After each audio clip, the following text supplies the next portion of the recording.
డీటెయిల్గా చూద్దాం ఒకసారి.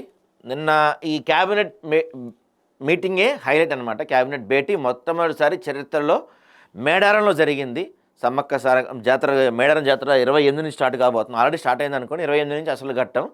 సో ఈ మేడారం పనులు ఎలా ఉన్నాయి, అక్కడ ఎలా జరుగుతుంది ఏంటి, వీటన్నింటినీ పర్యవేక్షించడంతో పాటుగా మేడారంలో ఇంతవరకు ఎప్పుడు క్యాబినెట్ భేటీ జరగలేదు. హైదరాబాద్ దాటి ఎప్పుడు జరగలేదు. ఫర్ ద ఫస్ట్ టైం అక్కడ పెట్టారు. సో దాన్ని చరిత్రలో నిలిచిపోయే విధంగా తీర్చిదిద్దాం ఆ భేటీ గురించి చెప్తున్నారు. నేనున్నా పోయినా ఇది మాత్రం చరిత్రలో ఉండిపోద్ది అని చెప్పి ముఖ్యమంత్రి గారు ఏర్పాటు చేశారు. కొంత మంచి విషయమే అది. కాకపోతే వెరీ గ్రౌండ్ రియాలిటీ మనకు అందుతున్న సమాచారం ఏంటంటే, వీళ్ళు చెప్తున్నట్టు మేడారంలో అంత అద్భుతంగా ఏమి డెవలప్మెంట్ లేదు అని కొంత గ్రౌండ్ రియాలిటీ కనపడుతుంది. వీళ్ళు ఏదో 300 కోట్లు ఖర్చు పెట్టి చేసింది అయితే అక్కడ ఏమీ లేదు అనే వార్తలు కూడా వినపడుతున్నాయి. మరి వాటి గురించి కూడా ఒకసారి చూడాల్సిన అవసరం ఎంతైనా ఉంది. ఈ మంత్రుల మధ్య సెటిల్మెంట్ అయినట్లేదు నిన్న. ఎందుకంటే పేపర్లో మన ఇదేంటి నిన్న పెద్ద ఎత్తున ఆంధ్రజ్యోతి రాసిన తర్వాత బట్టి ప్రశ్న పెట్టారు కదా. సో బట్టి వెంకటరెడ్డి మధ్య వ్యవహారం క్యాబినెట్ భేటీలో డిస్కషన్కి వచ్చినా కానీ పవిత్ర స్థలం గుడి దగ్గర ఇట్లాంటి రాజకీయాలు తర్వాత మాట్లాడుకుందాం అని చెప్పారంట ముఖ్యమంత్రి గారు మేబీ ఇవాళే అనుకుంటా ఢిల్లీ వెళ్తారు. ఇవాళ ఢిల్లీ వెళ్తే ఒక 1 వీక్ దాకా రాకపోవచ్చు అనుకుంటా ఆయన. తనకు ఏదైనా ఆపద వస్తే మొదటగా తనకు సమ్మక్క సారలమ్మ ఆలయం గుర్తొస్తుందని తెలంగాణ ముఖ్యమంత్రి రేవంత్ రెడ్డి వ్యాఖ్యానించారు. తిరుపతి కుంభమేళ స్థాయిలో మేడారం నిత్యం వసతి ఏర్పాట్లు చేస్తామని ఏం చెప్పారు. సో శాశ్వత భవనాలు ఇవన్నీ కడుతున్నారంట.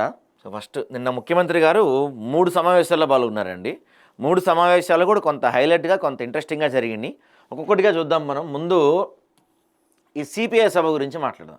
ఎందుకంటే ఇక్కడ సిపిఐ వాళ్ళ శతాబ్ది ఉత్సవాలకి వెళ్ళాడు ముఖ్యమంత్రి గారు. సో అక్కడ ఆయన మాట్లాడిన వ్యాఖ్యలు కొంత ఇంట్రెస్టింగ్గా కొంత వైరల్గా కూడా మారినాయి. ఈయన ఏమంటాడు ఇక్కడ నుంచి అంటే, ఈయన వెళ్ళిందేమో సిపిఐ సభకి, ఈయనేమో కాంగ్రెస్ పార్టీ ముఖ్యమంత్రి, ఈయనేమో టీడీపీ నాయకులకు పిలిపిస్తారు బీఆర్ఎస్ గద్దెల్ని కూల్చేయమని. అదేదో కాంగ్రెస్ పార్టీ నాయకులకే పిలిపివచ్చు కదా, టీడీపీ వాళ్ళని ఎందుకు పిలిపివ్వాలి? ఆ సభలో కొన్ని టీడీపీ జెండాలు కనపడేసరికి పాత టీడీపీ మనిషిని గుర్తొచ్చిందా ఈయనకి? ఇంకోటి రాష్ట్రంలో ఒక డిబేట్ మొదలైంది ఏంటంటే, పాత ఎప్పటి నుంచో కాంగ్రెస్లో నిన్న బట్టి కూడా ఒక మాట అన్నారు, నిన్ను గాలికి వచ్చినోడిని కాదు 40 ఏళ్ళ నుంచి కాంగ్రెస్లోనే ఉన్నానని చెప్పి నిన్న బట్టి గారు ఒక మాట అన్నారు. ఆయన ఎవరిని ఉద్దేశించి అన్నారు అనేది పెద్ద చర్చ జరుగుతుంది. దాంతోపాటుగా ఇంకొక టాపిక్ ఏం నడుస్తుందంటే, కాంగ్రెస్లో పాత కాంగ్రెస్ నాయకులు ఇప్పుడు పొన్నం ప్రభాకర్ పైన ఆరోపణలు వచ్చాయి, దుద్దిల శ్రీరావు పైన ఆరోపణలు వచ్చాయి, వివేక్ పైన ఆరోపణలు వచ్చాయి, అట్లూరు లక్ష్మణ్ పైన ఆరోపణలు వచ్చాయి, కోమటిరెడ్డి వెంకటరెడ్డి పైన ఆరోపణలు వచ్చాయి, బట్టి విక్రమార్క పైన ఆరోపణలు వచ్చాయి. ఎంతమంది పైన రకరకాల ఆరోపణలు వస్తూ ఉన్నాయి. వీళ్ళంతా పాత కాంగ్రెస్ నాయకులు. పాత కాంగ్రెస్ నాయకులపై ఆరోపణలు వస్తున్నాయి కానీ కొత్త టీడీపీ వాళ్ళపైన అంటే కొత్తగా టీడీపీ నుంచి వచ్చిన వాళ్ళపైన ఎటువంటి ఆరోపణలు లేవు. ఇదంతా కాంగ్రెస్ని డైల్యూట్ చేయడానికి, కాంగ్రెస్ని అంతర్గతంగా నాశనం చేయడానికి టీడీపీ వాళ్ళు పనుతున్న కుట్ర అని చెప్పి ఒక వాదన వినపడుతుంది. టీడీపీ నిన్న బీఆర్ఎస్ వాళ్ళు కూడా చాలా సందర్భాల్లో ఈ వ్యాఖ్యలు చేశారు. అర్థం కాని విషయం ఏంటంటే, ముఖ్యమంత్రి గారు సిపిఐ సభకి వెళ్ళి టీడీపీ నాయకులకి ఎందుకు పిలిపించారు? మరి అంత టీడీపీ నాయకులకి అంత బలమే ఉంటే, టీడీపీ వాళ్ళు అంత తోపులే అయితే కనుక ఈయన టీడీపీలో ఉండాల్సింది కదా. ఎందుకైనా కాంగ్రెస్కి వచ్చాడు? కాంగ్రెస్కి వచ్చి టీడీపీ వాళ్ళకి పిలిపివ్వటం ఏంది? అసలు కాంగ్రెస్ టీడీపీ బద్ధ శత్రువులు గతంలో. ఇప్పుడు పరిస్థితులు మారిపోయినాయి అనుకోండి, అది వేరే విషయం. పాపం ఎన్టీఆర్ గారి ఆత్మ ఎంత క్షోభిస్తూ ఉంటుందో. ఆయన ఈ కాంగ్రెస్ పార్టీ విధానాలకు వ్యతిరేకంగా, కాంగ్రెస్ పార్టీ పరిపాలనకు వ్యతిరేకంగా విసిగిపోయి తెలుగు జాతి ఆత్మగౌరవం కోసం ఆయన తెలుగుదేశం పార్టీ పెట్టారు. ఓకే, కానీ వీళ్ళు ఏం చేస్తున్నారు? ఎవరికైతే వ్యతిరేకంగా ఎన్టీ రామారావు గారు పార్టీ పెట్టారో ఆ పార్టీతో చంద్రబాబు నాయుడు పొత్తు పెడుతున్నారు, అది వేరే విషయం. మరి ఇప్పుడు ఈయనాళ్ళకి పిలిపివ్వటం ఏంది? అసలు కాంగ్రెస్ వాళ్ళు ఎవరు? కొసరు కాంగ్రెస్ వాళ్ళు ఎవరు? ఏం జరుగుతుంది రాష్ట్రంలో అనేది పెద్ద ఎత్తున ప్రశ్నలు అనిపిస్తూ ఉన్నాయి. ఇది ఇక్కడ ఒక ఎత్తు అయితే, దీని తర్వాత ఇదిగో ఇక్కడ బారాస రాజకీయ సమాధి కట్టాలంటారు. ఇక్కడ ఉండేసేమో మీడియా ఛానల్ ఇష్టం నుండి వార్తలు ప్రచారం చేస్తున్నారు. జాగ్రత్త, వార్తలు ఎట్లా పడితే అట్లా ఇస్తే కుదరదు, ఏమైనా ఉంటే మీరు కొట్టుకోండి అని చెప్పి మాట్లాడుతున్నారు. అక్కడేమో ఇక్కడి నుంచేమో మేడారం గురించి మాట్లాడారు. ఇక్కడ అయితే విషయం ఏంటంటే, ఈ ముఖ్యమంత్రి అంటే ఎవరు ఆయనే చెప్పాడు. ఈ మీటింగ్లో ఆయన ఏం చెప్పాడు, నేను టీం లీడర్ని, మా టీంలో ఏమైనా గొడవలు వస్తే నేనే సాల్వ్ చేయాలి, నేనే సెటిల్ చేయాలి, గొడవలు రాకుండా నేనే ఆపాలి, ఎందుకంటే మా గొడవలు వచ్చి మా టీం వాళ్ళు కొట్టుకుంటే నాకేగా చెడ్డ పేరు అని చెప్పి అన్నారు. మరి అన్న వ్యక్తి ఇక్కడ నిన్న క్యాబినెట్ భేటీ జరిగింది. మరి క్యాబినెట్ మీటింగ్లో ఏంటి మంత్రుల మధ్య గొడవ ఏంటి అసలు? ఆ ఎన్టీవీ మీద అరెస్టులు ఏంటి, ఏబిఎన్లో కథనం ఏంటి, ఆ నైనీ బ్లాక్ గొడవ ఏంటి, ఎందుకు ఇదంతా బయటికి వచ్చింది, అసలు ఏంటి, ఇంకోసారి ఇలాంటి రావడానికి వీల్లేదు అని హెచ్చరించే ప్రయత్నం ఏమైనా చేశారా ముఖ్యమంత్రి గారంటే శూన్యమని వినిపిస్తూ ఉన్నాయి మాటలు. ఎటువంటి హెచ్చరికలు చేయలేదంట ఆయన. మరి ఎందుకు, ఏం చేద్దాం అనుకుంటున్నారు ఆయన? మళ్ళీ ఇప్పుడు ఆయన యూఎస్ఏ ఎక్కడికి వెళ్ళిపోతారంట. ఎక్కడికి వెళ్తున్నారు? దావోస్ కదా. దావోస్ వెళ్ళి దాదాపు ఒక 2-3 రోజులు రాడనుకుంటా ఆయన. 2-3 రోజులు కాదు, ఎప్పటి వరకు, ఇదిగో 30 వరకు రారంటండి ఆయన. దగ్గర ఫిబ్రవరి 2 వస్తా అంటే మళ్ళీ నేను హైదరాబాద్కి. ఇవాళ వెళ్తున్న మనిషి 19వ తారీఖు కదా, ఇవాళ 19వ తారీఖు వెళ్ళిపోతున్న ముఖ్యమంత్రి గారు దాదాపు జనవరి 31, అది 1, 2, 5, 8, 10, 12, 14 రోజులు ముఖ్యమంత్రి గారు రాష్ట్రంలో ఉండరు.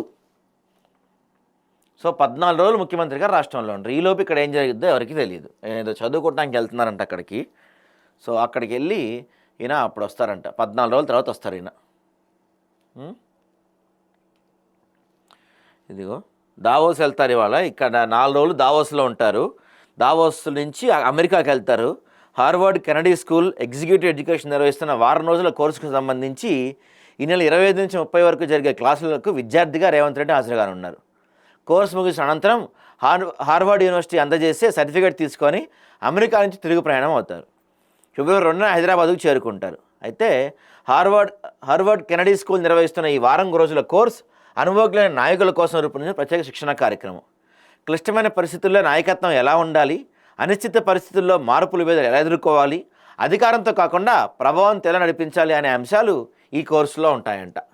ఈ కోర్సును మసాచ్యూసెట్స్లోని హార్వర్డ్ కెనడీ స్కూల్ క్యాంపస్లో ప్రత్యక్షంగా నిర్వహిస్తారు. ఇది ప్రధానంగా రాజకీయ నాయకులు, ప్రభుత్వ సీనియర్ అధికారులు, కార్పొరేట్ కంపెనీల డైరెక్టర్లు, సీఈఓలు, సీనియర్ మేనేజర్లు, స్వచ్ఛంద సంస్థల నాయకులకు ఉపయోగకరంగా ఉంటుంది.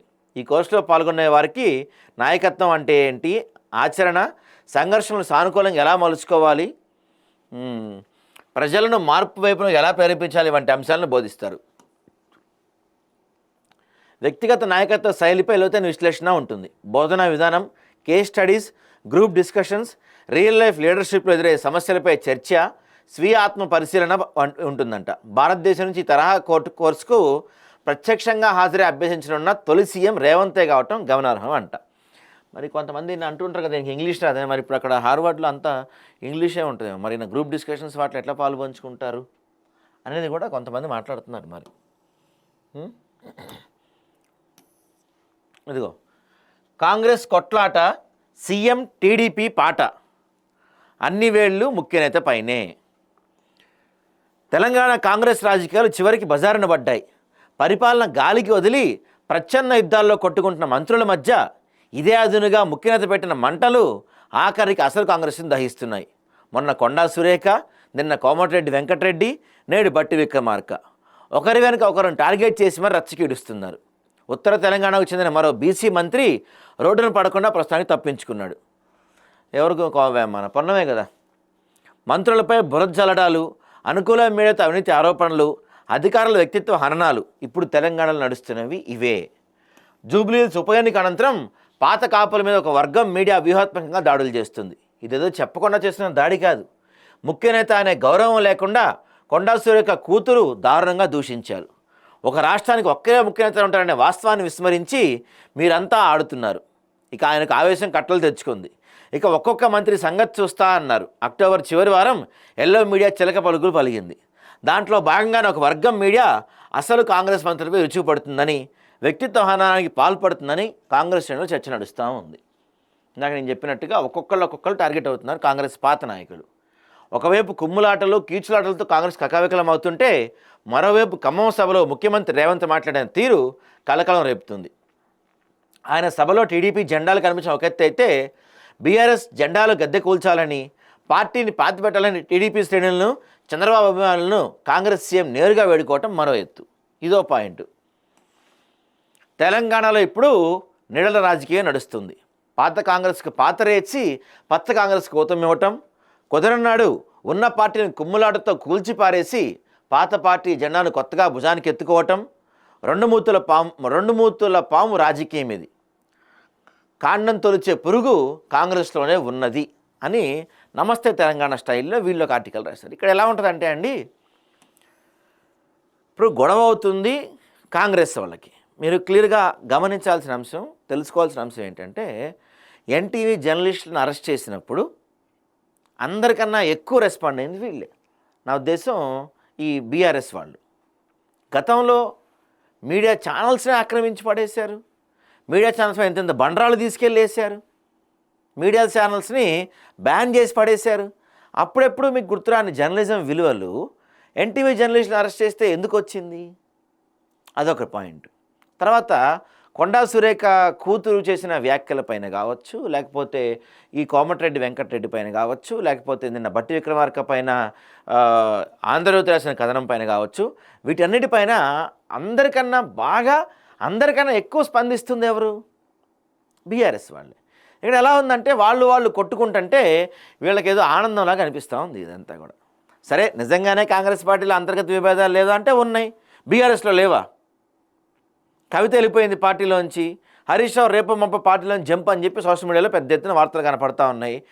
నిన్న బీజేపీ ప్రెసిడెంట్ కూడా మాట్లాడాడు, హరీష్ రావు ఎప్పటికైనా పార్టీ జంప్ కొట్టేవాడే అని చెప్పి. మరి వాటి గురించి మీరు పట్టించుకోవట్లేదు, కానీ కాంగ్రెస్లో జరుగుతున్న కొట్లాటల గురించి ఎందుకు మీకు అంత ఇంట్రెస్ట్? అంటే ఆ పార్టీ కొట్టుకుపోయి కింద పడిపోతే ఆ ప్లేస్లో మీరు కూర్చోవచ్చానా? ఏదో అంటారు కదా, శత్రువు మిత్రుడు అట్లేదో అట్లా వాళ్ళకి వీళ్ళు కొంచెం ఎలిగిచ్చి పెడుతున్నారనమాట. ఎలిగిచ్చి మంట పెడుతున్నారు వీళ్ళు. వాళ్ళు కొంచెం అట్లా నడుస్తూ ఉంది. వీళ్ళేమో ఎలిగిచ్చి మంట పెట్టి చలిగాసుకుందామని వీళ్ళ ఆలోచన.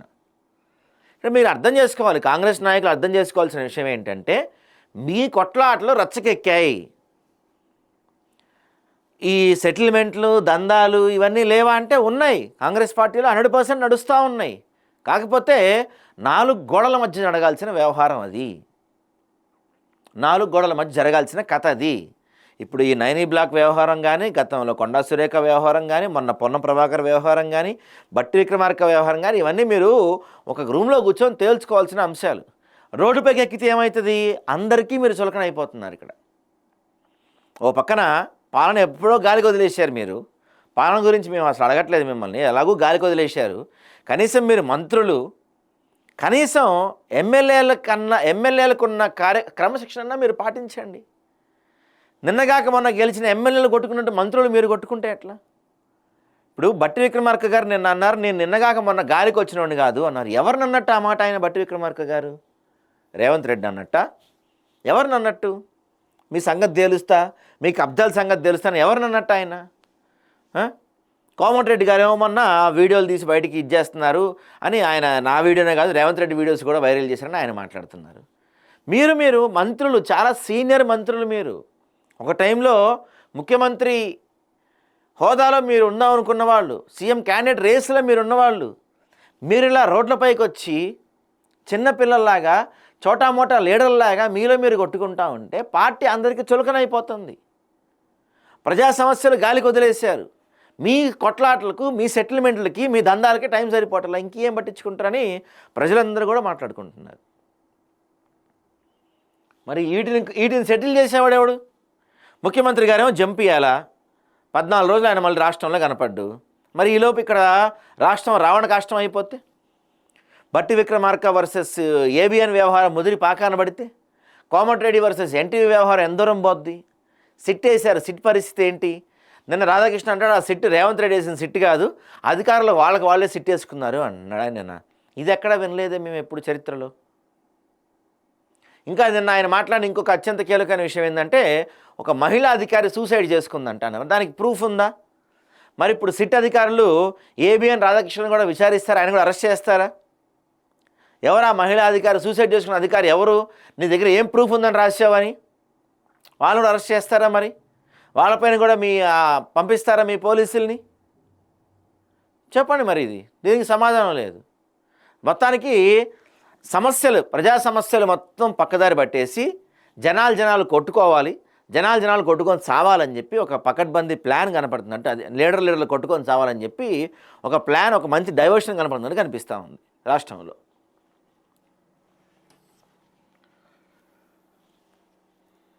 ఇదిగో నిన్న ఖమ్మం సభలో ఈ టీడీపీ జెండాలు, అక్కడ ఖమ్మం సభలో ఏమంటున్నారు ఈయన,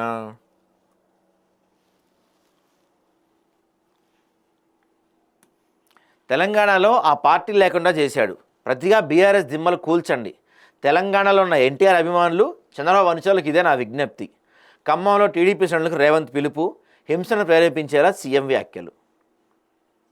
సీఎం పదవి ఊడితే టీడీపీలోకి రేవంత్ అని వీళ్ళు మాట్లాడుతున్నారు. మాజీ బ్యూరోక్రాట్ పివిఎస్ శర్మ సంచలన ట్వీట్.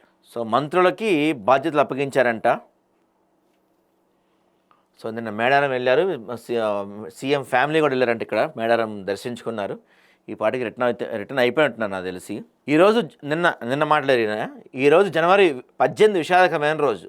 అన్న నందమూరి తారక రామారావు వర్ధంతి నాడు పేదలకు పడ్డన్నం పెట్టి వారి కళ్ళలో ఆనందం చూడాలని ₹2 కిలో బియ్యం ప్రవేశపెట్టారు. పౌర సరఫరాల కోసం మంత్రి ఉత్తమ్ కుమార్ రెడ్డి బాధ్యతలు చేపట్టాక దొడ్డుం బియ్యం బదులు నాణ్యమైన సన్నబియ్యాన్ని 3.15 కోట్ల మంది పేదలకు 6 కిలోల చొప్పున ఉచితంగా పంపిణీ చేస్తున్నాం. అర్హత కలిగిన వారి నుంచి దరఖాస్తులు ఆహ్వానించి కొత్తగా రేషన్ కార్డులు అందజేస్తాం. తెలంగాణలో ఎన్టీఆర్ అభిమానులకు, చంద్రబాబు సహచరులకు, అనుచరులకు ఒకటే విజ్ఞప్తి, తెలంగాణలో తెలుగుదేశం ఉండొద్దని కక్షగట్టి ఆ పార్టీ నాయకత్వాన్ని దెబ్బతీసిన చంద్రశేఖరరావు బీఆర్ఎస్కు రాజకీయ సమాధి కట్టాలి. బీఆర్ఎస్ నాయకుల గద్దెలు దిగాలి. ఊళ్ళల్లో బారస దిమ్మెలు కూలాలి. అప్పుడే ఎన్టీఆర్కు నిజమైన నివాళి అర్పించినట్లు అవుతుందని సీఎం చెప్పారు. ప్రజాపాలన ఏడాది ముందు నుంచే దిశగా దిగాల్సిందే అంటూ రాక్షసుల గురైన శుక్రాచార్యుడు, ఆయన శిష్యులైన మారీచుడు, సుబాహుడు మాట్లాడుతున్నాడు. కుట్రలు కుతంత్రాలతో పేదల ప్రభుత్వాన్ని పడగొట్టాలని చూస్తున్నారు. మారీచుడు, సుబాహుడు బావా బామర్ది ముసులు అసెంబ్లీకి వస్తున్నారు. మారీచుడు నాడు మాయలేడిగా వస్తే నేడు సామాజిక మాధ్యమాల రూపంలో ఎక్కువ చర్చలకు పాల్పడుతున్నారని వాళ్ళకి పేర్లు పెట్టాడు కదా ఈయన. కేసీఆర్కి ఏమో శుక్రాచార్యుడని, తర్వాత మన కేటీఆర్కి ఏమో మారీచుడని, హరీష్ రావుకి ఏమో సుబాహుడని పేర్లు పెట్టారు కదా. సో డైరెక్ట్గా పేర్లు వాడటం ఇంక నుంచి ఈ పేర్లతోనే పిలుస్తారంట వాళ్ళని. సింగరేణి టెండర్లో కుంభకోణం జరిగిందని, బొగ్గు మాయమైందని కొన్ని పత్రికలు రాస్తున్నారు. మా ప్రభుత్వంలో అవకతవకలకు తావులేదు. సింగరేణి టెండర్ల అనుభవం ఉన్న వరకు కేటాయిస్తాం, అవినీతికి అవకాశం ఇవ్వబోం. కొన్ని మీడియా సంస్థలు, సామాజిక మాధ్యమాలు తప్పు ప్రచారం చేస్తూ ప్రభుత్వంపై అపోహలు కలిగించి శుక్రాచార్యుడు, మారీచుడు, సుబాహుడు బలపడడానికి సహకరిస్తున్నాయి. అలా చేయొద్దు. ఇద్దరు మీడియా యజమానుల మధ్య పంచాయతీలు ఉంటే కొట్లాడుకోండి, బురజల్లుకోండి, మంత్రులను బద్నాం చేయొద్దు. సో ఈయన ఏం చెప్తున్నారంటే, ఎన్టీవీ, ఏబిఎన్ మీకు గొడవలు ఉంటే మీరు కొట్టుకొని సావండి, మంత్రుల్ని ఇన్వాల్వ్ చేయకండి, మంత్రుల ముందు కావాలంటే మంత్రుల వివరణ అడగండి, ఇవ్వడానికి సీఎం సిద్ధంగా ఉన్నా. ఎమ్మెల్యేలు, ఎమ్మెల్సీలు, ఎంపీలపై టీవీలు, పత్రికల్లో ప్రత్యక్షంగా పరోక్షంగా ఆరోపణలు వస్తే నా గౌరవానికి భంగంతో పాటు నా నాయకత్వంపై అపోహ కలిగిస్తుంది. మరి దాన్ని ఏ విధంగా మీరు రూపుమాపుతున్నారు? ఇప్పుడు మీరు వెళ్ళిపోతున్నారు, మీరేమో అమెరికా వెళ్ళిపోతున్నారు, ఇప్పుడు 14 రోజులు ఉండరు. మరి గొడవకి పులి స్టాప్ పడేది ఎక్కడ? ఎండ్ కార్డ్ పడేది ఎక్కడ? ఈ గొడవ తేలుతుందా? ఇక్కడతో ఆగిపోద్దా? మరి సిట్ వేశారు కదా, సిట్ ఏం చేస్తుంది? దీనిపైన ఏమైనా అరెస్ట్ ఉండబోతున్నాయా? ఇలాంటి అంశాలపైన కూడా మాట్లాడారు మీరు. ఉమ్మడి ఖమ్మం జిల్లా కాంగ్రెస్ పార్టీ కంచుకోట. రాబోయే మున్సిపల్ ఎన్నికలను ఇదే స్ఫూర్తితో కాంగ్రెస్ జెండా ఎగరాలి. తులసివనంలో గంజాయి మొక్క లాంటి వేరే వారిని గెలిపిస్తే వారు ఖమ్మం జిల్లాకు వచ్చే ప్రాజెక్టు నిలిపేసే ప్రమాదం ఉంది. ఎవరికి బీఫామ్ ఇస్తే వారినే గెలిపించాలి. భిన్నాభిప్రాయాలు, భేదాభిప్రాయాలు మారద్దు.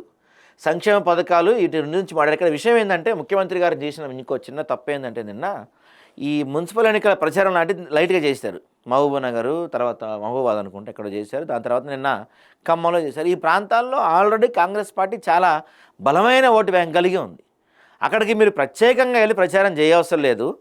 14 రోజుల తర్వాత మీరు ఒకవేళ ఇప్పుడు వెళ్ళిపోయి మీరు 2వ తారీఖు అట్లా కనుక వస్తే ఆ టైంకి ఎలక్షన్స్ పీక్స్లో ఉంటాయి. మరి చివరి వారం రోజులు తుఫాను పర్యటనలు ఏమైనా చేస్తారేమో. ఈలోపు మరి క్యాండిడేట్ నిర్ణయించేది, బీఫామ్లు ఇవ్వటాలు, ఇట్లాంటి గొడవంతా మరి ఎవరికి అప్పగిస్తున్నారు? పొంగులేటి గారు చెప్తున్నారంట, అన్ని కార్పొరేషన్లు, మున్సిపాలిటీల్లో కాంగ్రెస్ దిగ్గు గెలుపని చెప్తున్నారు పొంగులేటి శ్రీనివాసరెడ్డి గారు. సో ఇది నిన్న ముఖ్యమంత్రి గారి కథ. సో ఈ మొత్తం వ్యవహారంలో అండి, ముఖ్యమంత్రి గారు నిన్న మాట్లాడిన వ్యవహారం కావచ్చు, మొన్న 2-3 రోజులు జరుగుతున్న వ్యవహారంలో కావచ్చు, ప్రజలందరికీ అనేకమైన డౌట్లు మిగిలిపోయాయి. నిజంగా నైనీ బ్లాక్ దక్కించుకోవటానికే ఎన్టీవీ వెంకటరెడ్డి పైన ఆరోపణలు చేసిందా? బట్టి విక్రమార్క, నరేంద్ర చౌదరి కలిసే ఇవి చేశారా? నిన్న రాధాకృష్ణ రాసిన వ్యాఖ్యల్లో నిజమెంత? నిజంగానే ఒక మహిళా ఐపీఎస్ అధికారి సూసైడ్ చేసుకున్నారా? వీటన్నిటికీ సమాధానం లేని క్వశ్చన్స్ అయిపోయినాయి ఇవన్నీ కూడా. మరి ఇవన్నీ దగ్గరుండి సాల్వ్ చేయాల్సిన ముఖ్యమంత్రి ఆయనేమో దావోస్ అటు నుంచి అమెరికా వెళ్తున్నారు. మరి ఈ 14 రోజులు రాష్ట్రం పరిస్థితి ఏంటో, ఈ రాజకీయం ఏ విధంగా మలుపు తిరగబోతుందో చూడాలి మరి.